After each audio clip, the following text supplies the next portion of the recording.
Arda'nın Ramazan mutfağına hepiniz hoş geldiniz. Bütün Ramazan olduğu gibi bugün de iftar sofralarını şenlendirecek 2 tane şahane tarif vereceğim size. Bunlardan bir tanesi daha önceki programlarda yaptığım ve sizden anormal bir beğeni alan ve bir daha yapmamı istediğiniz, farklı şekillerde yapmamı istediğiniz bir çoban köfte tarifi. Çok pratik, çok lezzetli ve bence iftar sofrasına müthiş yakışacak bir tarif. Onunla beraber bir tane nohutlu pilav yapacağım size. Hem ikisi beraber iyi gidecek, hem böyle sofralardaki ihtiyacımız olan hafif karbonhidrat ihtiyacını tamamlayacak, hem de bildiğimiz klasik nohutlu pilava farklı bir dokunuşla birazcık nohutlu pilav yapmayı da şenlikli hale getireceğiz. Arda'nın Ramazan mutfağı 2 tane şahane tarifle başlıyor. Bugün sizler için yapacağım ilk tarif bir çoban köfte. Yani çoban köfte nedir diye düşünüyor olabilirsiniz. Yani çoban salata oluyor da çoban köfte niye olmasın diye düşünerek benim ekip arkadaşlarımla beraber geliştirdiğim çok lezzetli bir tarif bu. Yani aslında çok basit bir tarif. İçine sevdiğiniz bütün sebzeleri koyabilirsiniz. Ama ben bizim kendi aramızda geliştirerek en doğru formüle geldiğimiz sebze kombinasyonunu yapacağım sizler için. Bir kere önce şöyle bir derin çanak alacaksınız elinizin altına ve bütün sebzeleri bu çanağın içinde birleştireceksiniz. 3 tane böyle iri boy doğranmış patlıcana ihtiyacınız var. Hemen arkasından işin içine birazcık kabak ekleyeceğim. Şimdi yani birazcık orantısız gibi görebilirsiniz. Patlıcanlarım küçük olduğu için, yani şöyle yaklaşık şu boylarda olduğu için 3 tane ekledim. Sizinkiler büyükse 2 tane patlıcan iş görecektir. Aksine de kabağım biraz daha büyüktü benim bugün kullandığım. Ondan da 1 tane ekledim. Yani bu sizin yapacağınız bir tarif olduğu için benim size gösterdiğim ölçülere çok riayet etmek durumunda değilsiniz. Birazcık farklılaştırabilirsiniz sevdiğiniz tatları işin içine katarak. Bu arkadaşlara 3 tane de biber koyuyorum. Yani böyle doğranmış biber. Onlar da küçük bahçe biberlerim vardı. Geçen günkü program için almıştım. Fazlası kaldı. Onları da bu tarifin içinde değerlendiriyorum. Bahçe biberi böyle küçük küçük olduğu için ondan 3 tane. Eğer böyle uzun büyük biberleriniz varsa 2 tane vesaire ya da kaç tane seviyorsanız artık koyabilirsiniz. Birazcık şöyle güzel ve lezzetli taze patates koyacağım bunun içine. Bunlar da küçük küçük patateslerdi. Küçük boylardan 3 tane de böyle iri dilimlenmiş patatesleri koyuyorum. Şimdi aklınızda olsun, patates ve kabak ısıya aynı duyarlılıkta olan sebzeler değil açıkçası. Eğer bunları daha iri keserseniz, yani patatesleri mümkünse biraz daha kabaklardan küçük kesmeye gayret edin ki pişerken daha iyi sonuç alabilin. Ama bu fırında böyle bir 50 dakika kadar kalacağı için patateslerin pişmesiyle ilgili en ufak bir sorunum yok. Şimdi bu arkadaşlara birazcık sevdiğim lezzetlerden ilave edeceğim. Arpacık soğanı koyacağım. 8-10 tane, 10-12 tane, böyle 2 avuç kadar arpacık soğanı koyuyorum. Hatta biraz da fazlasını koyabilirim. Çünkü arpacık soğanı ben özellikle böyle yemeklere çok yakıştırıyorum. Keserek de koyabilirsiniz, böyle parça parça da koyabilirsiniz. Her şey bu arkadaşın içinde karışacak ve belli bir lezzet oranına geldikten sonra da fırınlayacağız bunu. Birazcık da burada sarımsağım var. Yaklaşık böyle 3 diş kadar sarımsak. Onların da şöyle çok hafif üzerlerine vuruyorum. Çok hafif. Ve onları da böyle olduğu gibi tarifimin içine atıyorum. Son olarak birazcık da domatesim var. Domatesleri de böyle hani küp küp doğradım. 3 tane de domatesi bu çanağın içine atıyorum. Domatesler ihtiyacım olan böyle hafif sulu kıvamı sağlayacak. Bütün sebzelerle beraber güzel bir pekişmesini sağlayacak. Şimdi şöyle bir tahta kaşık alayım. Bunların hepsini böyle güzel bir şekilde karıştıracağım. Ama birazcık da baharatlarını eklemek lazım. Buna çok böyle bildiğimiz klasik baharatlar ekleyeceğim. Bunlar kuru nane, pul biber ve birazcık da kuru kekik. Yani şöyle ki birer kaşık kadar koyuyorum. Naneden, kekikten ve pul biberden. Sonra bunları da birazcık zeytinyağı gezdireceğim üzerine. Hepsini beraber iyice harmanlayacağım. Birazcık tuz, karabiber de ilave edeceğim ki yavaş yavaş bu arkadaşlar sıralarını beklerken iyice sularını salsın. Şöyle dolu 2 tutam tuz ve 2 tutam da karabiber ekliyorum. Bunların hepsi birazcık zeytinyağına ihtiyaç duyuyor. Şöyle de birkaç kaşık kadar üstlerine gezdirecek şekilde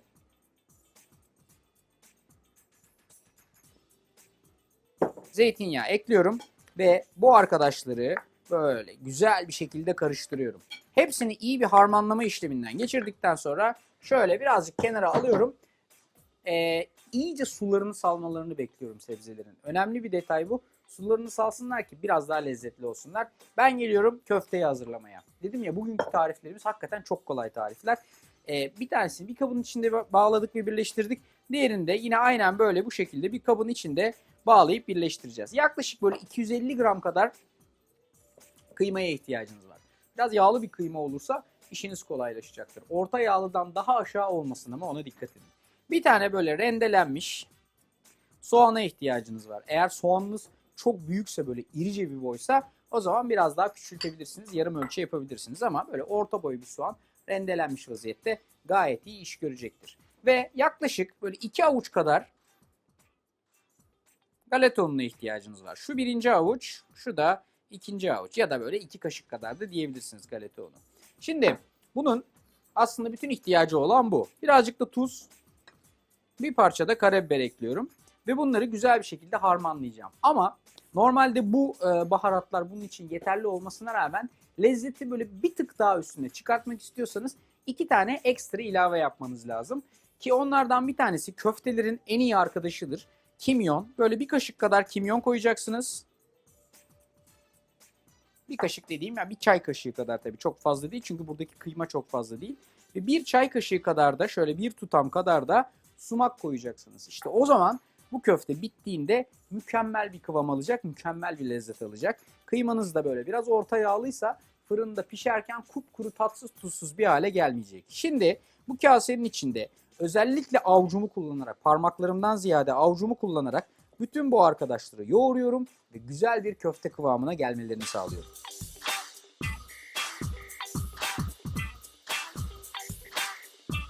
Köfteyi yoğurmak sizi böyle hiç yormayacak. Çünkü şöyle iyi bir harmanlama işleminden geçirdikten sonra bu arkadaş böyle gördüğünüz üzere gayet hani bir köfte olmaya namzet, ideal bir kıyma kıvamında. İçine su, zeytinyağı vesaire bir şey koymanıza gerek yok. Gayet iyi durumda. Şimdi bu arkadaşı da birazcık şöyle kenarda bekletiyorum. Onun da doğru sırasının gelmesini istiyorum. Daha doğrusu şöyle artık sularını salmış olan şu sebzelerimi böyle güzel bir şekilde hafif zeytinyağı ile beraber tuz, karabiber ve diğer baharatlarıyla beraber sularını salmış olan sebzelerimi pişireceğim fırın kabının içine almanın vaktidir diye düşünüyorum. Ben böyle bir fırın kabında pişireceğim. Olduğu gibi hiçbir şey yapmadan, hani yağlama vesaire ıvır zıvır hiçbir işleme girmeden bütün bu sebzeleri böyle kaşık kaşık fırın kabımın her tarafına eşit bir şekilde dağıtıyorum. Hiçbir şeyi açık bırakmadan bu arkadaşı böyle tas tamam dolduruyorum. Sonra şurada dibinde kalan birazcık suyu var ya, bu suyu birazcık değerlendireceğim, birazcık kullanacağım. Şu kenarda dursun, bu arkadaşım da burada dursun. Ben geleyim işin köfte kısmına. Köfteden böyle şöyle top top parçalar alın. Daha doğrusu şöyle, aslında bu sizin nasıl sevdiğinizle doğru orantılı. Bir kere çok küçük yapmamaya çalışın. Ve hani piştiği zaman birazcık da hacmini kaybedeceğini düşünün. Ve uzunca bir sürede fırında kalacağını düşünün. Böyle kupkuru küçücük köfteleriniz olmasın. Şöyle hani tepsinin her tarafına yayabileceğinizi düşündüğünüz topçuk topçuk köfteler yapın. Bir baktığınızda hani işte cevizden bir tık küçük köfteleriniz olsun. Bu şekilde bütün kıymanızdan eşit ve orantılı boyda köfteler hazırlayarak işe devam ediyorum.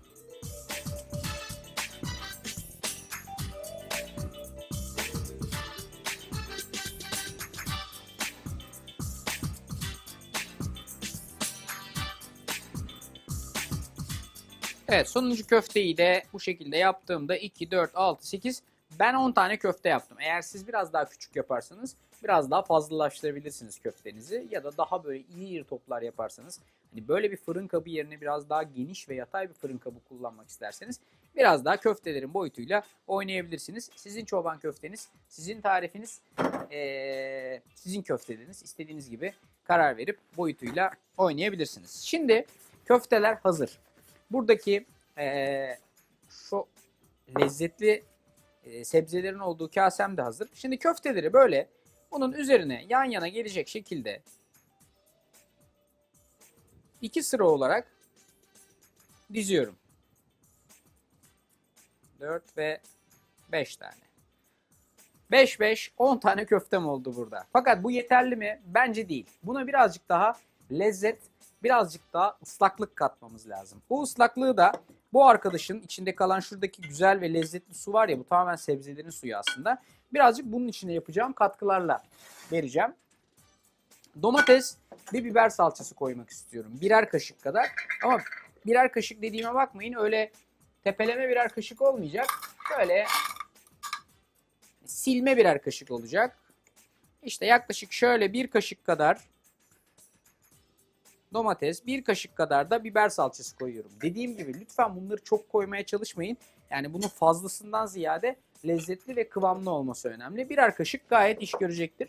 Hemen arkasından da bu salçayı açabileceğim kadar su. Ne kadar derseniz böyle bir, hani zaten daha doğrusu şöyle söyleyeyim size. Bu arkadaşın içine bakın ne kadar sululukta. Neredeyse yarısına kadar suyu var. Çok fazla suya ihtiyacı yok bunun aslına bakarsanız. İçinde zaten sebzelerden süzülen kendi öz suyu var. O yüzden bir parçacık su koyup şu salçaları bu suyun içinde bir eritmek benim için yeterli. Ondan sonra da bu suyu onun üzerine dökeceğim. Salçalarla beraber. Köftemin ve içindeki sebzelerin de baharatı tas tamam olduğu için hiçbir şey yapmadan ağzı kapalı vaziyette fırına atacağım. Eğer kullandığınız fırın kasenizin böyle üstünde bir kapağı yoksa siz güzel bir alüminyum folyo ile de bu işi yapabilirsiniz. Alüminyum folyo koyarsanız eğer aynı işlevi görecektir. Mümkünse yemeklere, ürünlere değmemesine özen göstermeye çalışın folyonun. Şimdi bu arkadaşı da böyle erittikten ve sıvı hale getirdikten sonra kaşık kaşık köftelerin, birazcık sebzelerin üzerine dökülecek şekilde öyle gezdiriyorum.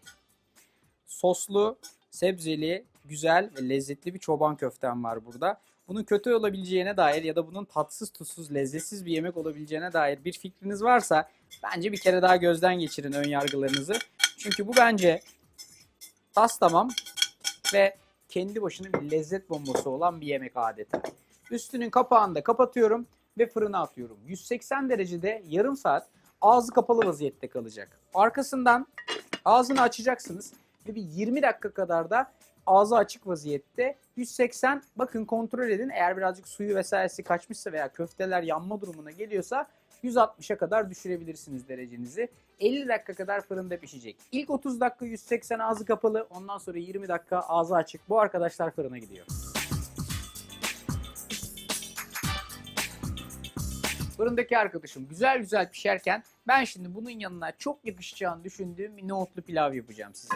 Her şeyden önce seramik tenceremi, pilav tenceremi ocağın üstüne koyarak ve altını yakarak işe başlıyorum. Nohutlu pilav bizim toplumumuzda acayip sevilen, çok fazlaca tüketilen, çok temel besin kaynaklarından bir tanesi.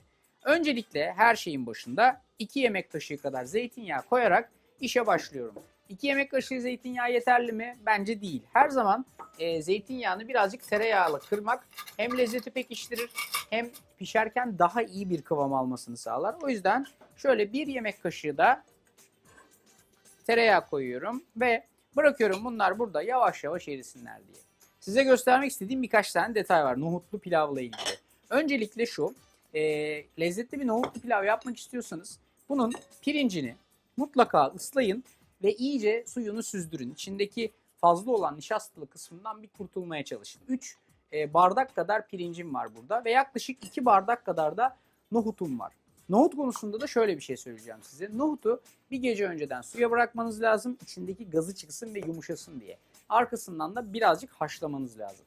Fakat bu haşlama işlemini eğer siz de benim yaptığım gibi kullanacağınız tavuk suyunun içinde yaparsanız nohutlar müthiş güzel bir tavuk lezzeti çekecektir. Daha doğrusu o tavuk suyunun lezzetini çekecektir.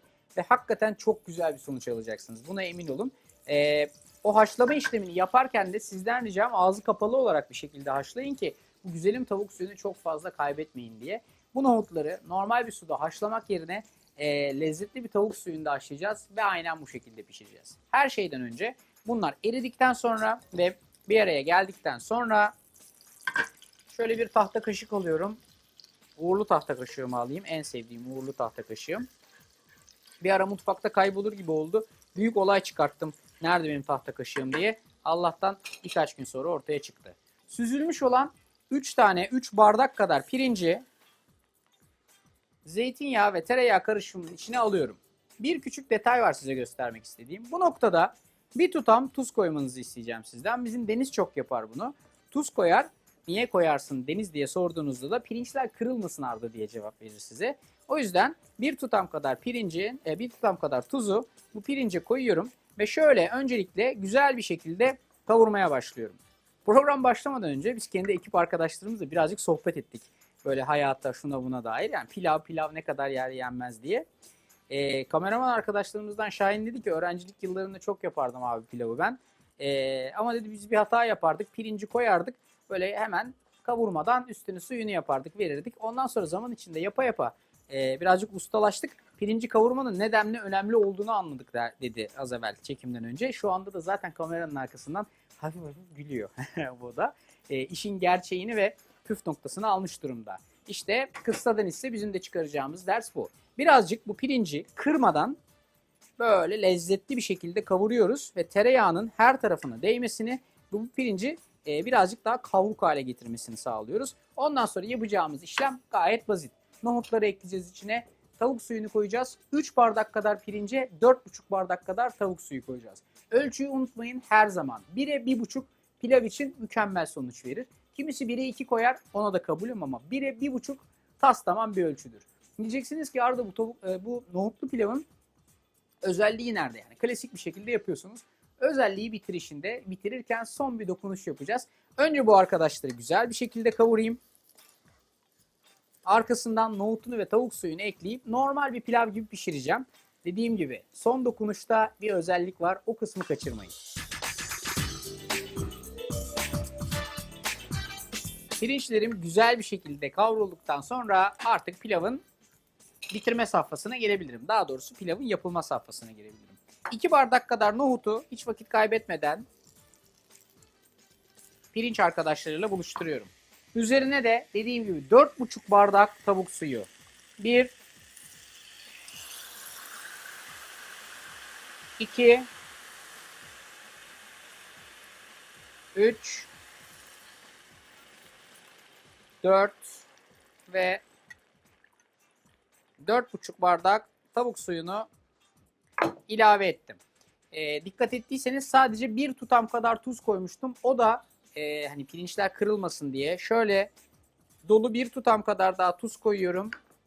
Ve şöyle bir dolu tutam kadar da karabiber koyuyorum ki bütün lezzetini versin diye. Bundan sonrası bildiğiniz bir pilav yapma seansı. Hepsini şöyle bir karıştırıyorum.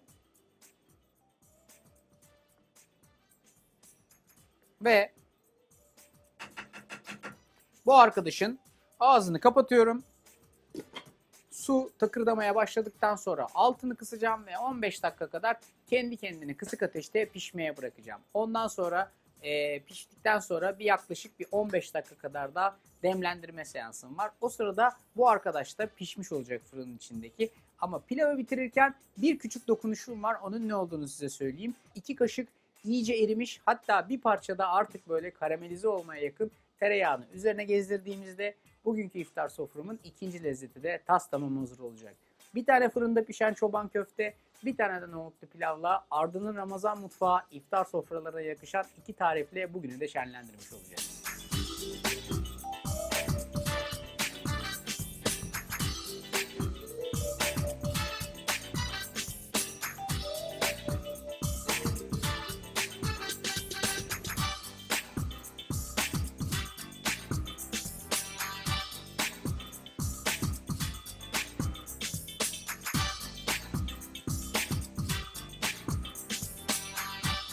İşte Arda'nın Ramazan mutfağı, işte gerçek lezzet sofrası. Benim mutfağımda gerçek olmayan, doğal olmayan, bu topraklara ait olmayan bir şey Ramazan boyunca yok. Her şeyde böyle güzel ve lezzetli bir şekilde kendi içinde bir bütünlük arz etsin istiyorum. İşte size bahsettiğim çoban köfte. Nefis pişmiş, köfteleri böyle nar gibi kızarmış. İçindeki sebze ve içine koyduğumuz bütün o güzel sular ve baharatlarla beraber tam bir iftar sofrasına gelmeye namzet, muhteşem bir şekilde karşımda duruyor. Bir diğer tarafta nohutlu pilav. Son dokunuş önemli. Yağ iyice böyle hafif kahverengi noktasına geldiği anda pilavınızın kapağını açıyorsunuz ve yağ üzerine gezdirip o şekilde demlendiriyorsunuz. Hakikaten o son dokunuş böyle bu işin vitesini 5. vitesten 6. vitese geçiriyor ve bu yemeği uçuruyor. Arda'nın Ramazan mutfağında bugün 2 tane şahane tarif verdim size. Siz de bunların detaylarını kaçırdıysanız ya da yeniden bir gözden geçirmek isterseniz Facebook'taki Arda'nın mutfağı sayfasına girmeniz bu iş için yeterli. Ya da eğer Twitter kullanıcısıysanız Arda_Türkmen benim Twitter adresim. Yiyecek içecekle, yemekle, lezzetle, sohbetlerle, Ramazan'la, iftar sofralarıyla ilgili bütün muhabbetlere her zaman açık olduğumu bilmenizi isterim. Ramazan boyunca sofralarınızdan bolluk, bereket, ailenizden, halinizden güler yüz eksik olmasın. Ben 2 tane farklı tarifle hafta içi her gün karşınızda olmaya devam edeceğim bütün Ramazan boyunca. Hayırlı Ramazanlar, mutlu iftar sofraları dilerim. Allah'a ısmarladık.